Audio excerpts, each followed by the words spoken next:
ایک بڑی مشہور روایت ہے کہ حضرت امام حسین کے ساتھ صاحبزادے کھیل رہے تھے حضرت فاروق اعظم رضی اللہ عنہ، ان کے اوپروں کا کوئی ڈیفرنس ہوا ہوگا، کوئی سا دور ہوا ہوگا، مگر انہوں نے یہ بات کہی کہ تم ہمارے غلام ہو، تمہارا باپ بھی ہمارا غلام۔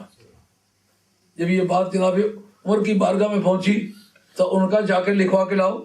یہ ان دنوں میں کافی لوگوں نے بیان کیا ہے، تو سوال کرنے والے سوال کرتے ہیں، کہتے ہیں کہ یار حضرت عمر کو غلام کہتے ہیں؟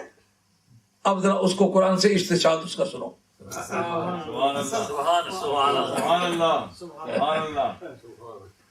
قرآن مجید کہتا ہے وَجَعَلُوا الْمَلَائِكَةَ الَّذِينَ هُمْ عِبَادُ الرَّحْمَنِ إِنَاثًا۔ یہ فرشتے جو ہیں یہ خدا کے غلام ہیں، ان کو تم خدا کی بیٹیاں کیسے بنا سکتے ہو؟ اور قرآن مجید نے کہا وَجَعَلُوا لَهُ مِنْ عِبَادِهِ جُزْءًا، انہوں نے پروردگار کے بندوں میں سے، غلاموں میں سے اس کے اجزاء بنا لیے۔ کہیے جن کی بندگی ثابت ہے ان کی فلسیت کس طرح ثابت ہو سکتی ہے؟ عمل جو ہوتا ہے وہ ورثے میں وراثت کے طور پر ان کی اولادوں کو ملتا ہے، جو مالک تھے ان کی اولادوں کو ان مالکوں کے غلام بھی ورثے میں ملتے ہیں۔ اب ہم دیکھتے ہیں کہ مادی وراثت تو نبیوں کی تقسیم نہیں ہوتی، لیکن یہ روحانی وراثت تو تقسیم ہوتی ہے۔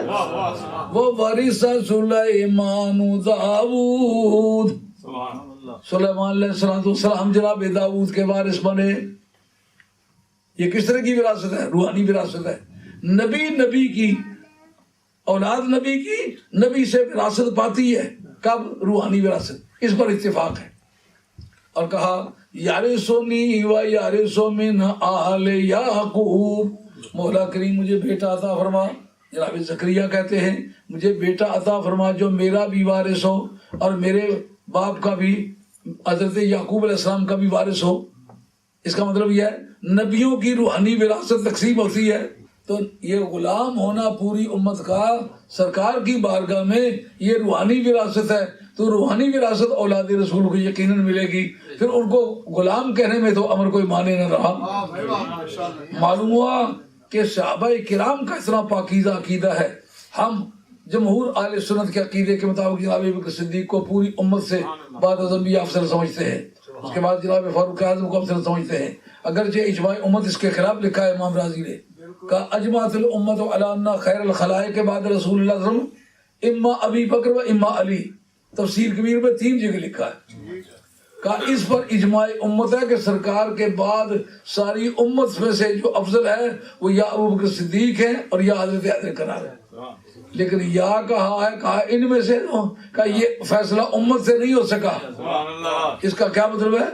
اب اگر فیصلہ کرے تو پوری امت ہی مل کے کرے، مولوی صاحب نہیں کر سکتے۔